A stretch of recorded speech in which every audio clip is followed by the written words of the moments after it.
Maka mereka melawan fitrah. Para pastor, para biarawati tidak menikah. Namun kenyataannya susah untuk melawan fitrah. Akhirnya di belakang banyak pastor-pastor yang mengawini mereka. Akhirnya bunting. Dan bunting dioperasi sebelum melahirkan, namanya aborsi. Maka aborsi, dikeluarkan janin dari usia yang kecil 4 bulan, 3 bulan sudah mulai timbul, biar tidak diketahui, keluarkan. Maka perbuatan ini dosa besar.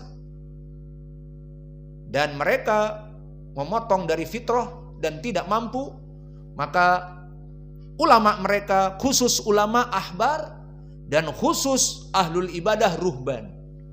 Namun di Islam tidak seperti ini. Maka dikatakan oleh Nabi kita,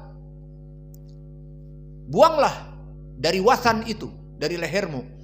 Kemudian membaca ayat bahwa mereka orang-orang Nasara mengambil ahlul ibadah dan ahlul ilmu mereka arbaban. Makna arbaban, tandingan-tandingan bagi Allah.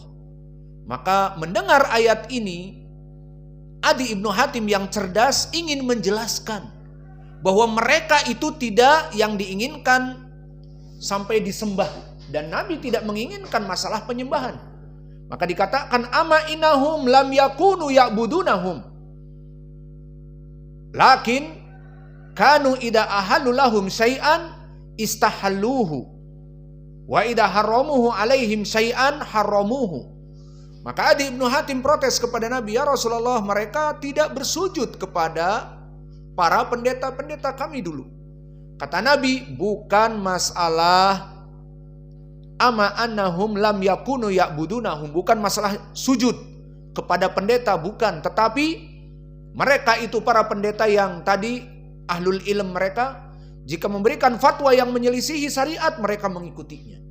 Dan fatwa yang menyelisih syariat, menghalalkan yang haram dan mengharamkan yang halal, maka mereka mengikutinya. Dari segi ini mereka menjadi arbaban min dunillah, menjadi saingan untuk Allah, mengharamkan yang dihalalkan, seperti tidak boleh pendeta menikah dan biarawati menikah. Dan juga mengharamkan tadi yang dihalalkan oleh Allah, nikah tidak boleh, dan menghalalkan yang diharamkan oleh Allah. Diantaranya mereka meyakini bahwa dengan disalibnya anak Allah, kata mereka, justru ini pengorbanan anak Allah untuk mengampuni dosa-dosa orang Nasara semuanya. Sehingga orang-orang Nasara itu akan diampuni dosa-dosanya oleh Isa. Jadi yang berbuat dosa tanpa taubat gampang diampuni. Dan bahkan mereka pun pergi ke gereja untuk meminta ampun kepada the Father, kepada pendeta. Aku telah melaksanakan demikian dan demikian dan demikian. Kemudian diberikan upeti, maka kamu diampuni. Dan dimakan upetinya oleh pendeta. Dan itu kenyataannya. Maka gembong dari misalnya orang-orang yang mafia, maka gembong mafia yang banyak dosa pembunuhan dan menjual dari narkoba dan sebagainya, dan membuka tempat-tempat pelacuran, maka bos mafia gampang, kebanyakan dari Italia. Maka mereka tinggal pergi ke Paus Paulus ataupun ke imam-imam mereka yang besar dan tinggal mengadukan, wahai Bapak, aku mempunyai dosa bla bla bla bla, ini upetinya. Kamu telah diampuni oleh Allah Bapa yang di surga bla bla bla. Nah, sini mana uangnya? Seperti itu keadaannya. Maka inilah yang disebutkan oleh Nabi, bahwa mereka menjadikan ahbarahum wa ruhbanahum arbaban min dunillah dari Al-Quran, bukan maknanya mereka disembah sujudi. Tetapi jika mereka mengharamkan sesuatu, maka mengharamkan apa yang dihalalkan diikuti, dan menghalalkan yang diharamkan diikuti. Itu maknanya. Dan asar ini asar yang hasan. Dan bukan saatnya sekarang untuk mentahqiq hadis ini. Kita katakan hasan. Dan begitupun dari keutamaan Adi Ibnu Hatim. Kalau tadi dari segi dia itu pandai, dia mengatakan kepada Nabi bahwa mereka tidak sujud. Maka dijelaskan oleh Nabi, arbaban min dunillah, maknanya mengikuti fatwa-fatwa. Dan juga dari keutamaan Adi Ibnu Hatim tentang juduhu wa karomuhu, bahwa dia terkenal orang yang paling mudah untuk memberi dan kaya raya. Seperti hadis dari Tamim ibnu Torofah, sami'tu Adi ibnu Hatim atahu rajulun yas'aluhu mi'ah dirham. Datang seseorang kepada Adi ibnu Hatim minta mi'ah 100 dirham. 1 dirham sekarang 5 juta. Minta 100 dirham. 5 juta kali 100 berapa? 500 juta. Iya. 500 juta bisa beli apa? Kalau mobil apa 500 juta? Bisa Innova. Innova yang baru ataupun Mitsubishi yang baru dari Pajero Sport 500-an, lumayan. Maka dia meminta sekitar 500 juta di zaman now. Faqala tas'alani mi'ata dirham wa ana ibnu Hatim wallah la'atik. Kamu minta kepadaku sejumlah 500 juta dan aku Ibnu Hatim yang masyhur dengan memberikan, maka aku akan berikan kepada kamu. Maka ini didengar oleh Tamim ibnu Torofah. Bagaimana kemuliaan dari seorang rawi ini. Dan hadis ini diriwayatkan oleh Imam Muslim. Bagaimana keutamaan Adi Ibnu Hatim, dimintai 500 juta diberikan. Kalau kita sekarang 500 juta diminta, diberikan apa tidak? 5 juta pun kita cari-cari. Jangankan 500 juta, alhamdulillah. Maka inilah dari rawi hadis yang ada di dalam hadis ini. Adapun pendalilan dari hadis ini menceritakan tentang permasalahan Allah berbicara, maka wajah dalalah sangat jelas. Berkata Rasulullah sallallahu alaihi wasallam, "Ma minkum ahadun illa sayukallimuhu rabbuhu. Laisa bainahu wa bainahu turjuman." Maka kalian pasti di hari kiamat kelak akan didatangkan satu persatu kepada Allah dan akan diajak bicara oleh Allah, dan tidak ada penterjemah di antara kalian berdua. Berarti Allah dengan makhluknya, setiap orang di hari kiamat akan didatangkan. Dan di sana bahasanya apa? Apakah bawa Google Translate? Sehingga ini dari Albania, ini dari Arab, ini dari Klaten, orang Jawa, dan ini dari orang Awak berbicara dengan bahasa Minang. Semuanya multi language. Seluruh bahasa akan dipahami oleh Allah.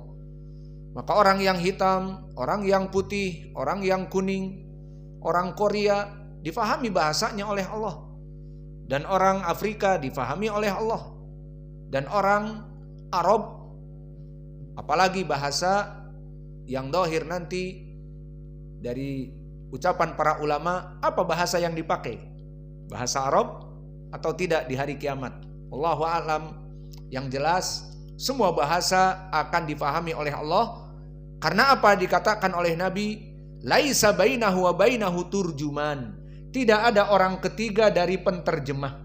Maka tidak ada penterjemah untuk pertemuan dengan Allah pada saat itu. Fayangduru aymana minhu fala yara ila ma qadama min amalihi wa yangduru as'ama minhu fala yara ila ma qadama wa yangduru baina yadayhi fala yara ilan nar. Maka orang ini di saat bertemu dengan Allah, pandangan yang ada di kanan dan di kiri adalah dari amal-amalnya, dan di depannya adalah api neraka. Maka Nabi berkata, fatakun nar walau bisyaqi tamroh. Maka selamatkanlah diri kalian dari api neraka meskipun dengan bersedekah dengan setengah dari tamroh. Kalimat tamroh dia mufrad, dengan adanya tak marbutoh menunjukkan mufrad. Maka di sana di lughah Arabiyah dengan masuknya tak marbutoh menunjukkan mufrad, tamroh maknanya satu tamr. Kalau banyak berarti tumur, atau kalimat tamr maknanya banyak. Tumur jamak dari jam'u taksir. Dan contoh seperti itu seperti apa contohnya? Bid'ah. Maka satu bid'ah dinamakan bid'ah dengan tak marbutoh. Namun jika banyak bid'ah apa? Bid'ah. Dan begitu pun apa? Tariqah. Maka hadihi tariqah. Ini adalah jalanku. Maka jika banyak hadihi turuq, maka turuq adalah jamak dari tariqah. Maka tak marbutoh di lughatil Arabiyah memberikan makna mufrad, dan lawannya yang tidak menggunakan tak marbutoh menunjukkan jamak. Maka tamr, kalimat tamr saja menunjukkan jamak. Lebih jamaknya lagi tumur. Kalau mufrad tamroh. Contohnya juga bayd. Istaraitu baydon. Maka makna bayd adalah sekumpulan dari telur. Maka jika aku pagi ini sarapan dengan satu telur, dikatakan apa? Baydoh, satu telur. Tapi kalau 3 telur apa? Bayd. Maka itulah dari lughah Arabiyah. Dan di sini yang diinginkan dengan sakki tamroh, satu tamr yang dibagi menjadi 2, maksudnya setengah. Maka selamatkanlah diri kalian meskipun dengan setengah bersedekah dengan setengah kurma. Dan diriwayatkan di riwayat yang kedua disebutkan walau bi kalimatin thayyibah. Maksudnya jika tidak ada satu biji tamr dibagi 2, cukuplah kamu bersedekah meskipun dengan ucapan yang baik. Maka wajah pendalilan jelas. Setiap manusia akan bertemu dengan Allah, dan pertemuan dengan Allah, Allah akan berbicara dengan orang ini tanpa terjemah ada orang ketiga. Maka ini yang menjadi poin. Dan penulis dan ulama ahlu sunnah menjadikan hadis ini juga di mana pernah kita lewati. Indak ya Aba Qatadah. Penulis pernah lewat hadis ini dimasukkan ke kitabnya di mana?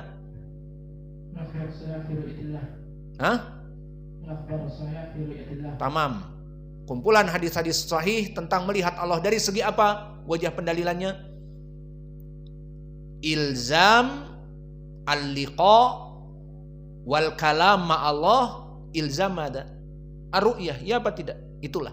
Maka wajah pendalilannya disebutkan oleh Imam Ibnul Qayyim dan sebagainya, bahwa lafaz-lafaz iltaqa ma'allah di hari kiamat mengilzamkan pertemuan dengan Allah, apalagi di sini tidak ada orang ketiga antara dia dengan Allah. Menunjukkan apa? Dia akan melihat Allah. Maka ini menjadi pendalilan di hari kiamat kaum muslimin akan melihat Allah dan diajak bicara oleh Allah.